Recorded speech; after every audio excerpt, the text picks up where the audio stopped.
nous avions décrété toute cette semaine comme une semaine d'alerte où nous manifestons nos mécontentements à l'égard du gouvernement.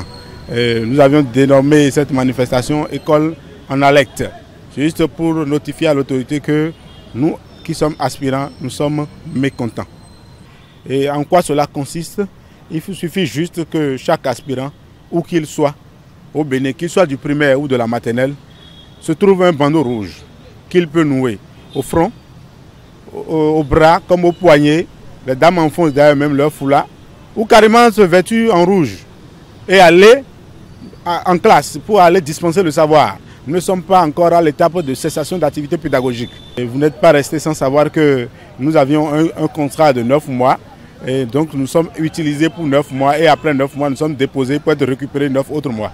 Ce faisant, ça ne garantit pas, ce n'est pas un emploi sécurisé et ça ne nous permet même pas dignement alors de nous appeler enseignants parce que après ces 9 mois, chacun se démène et s'il est enseignant ou pas, il doit pouvoir se chercher ailleurs, histoire d'attendre encore une rentrée avant de se retrouver.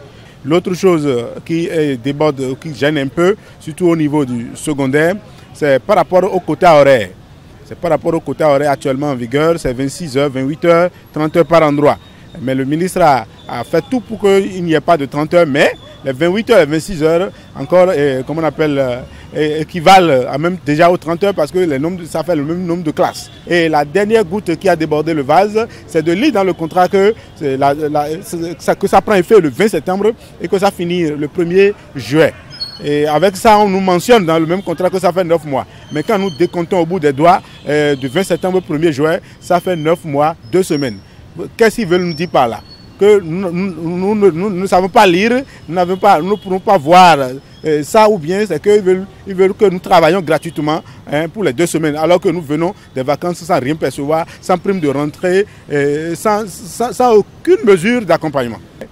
Beaucoup ont cru, d'accord, dans l'opinion publique que les manifestations des aspirants étaient liées au non-paiement de salaire. Pour nous, c'est comme, excusez-moi, on a justifié le porte-vient au Mamilé, c'est qu'on était déjà habitué à ne pas avoir le salaire à temps.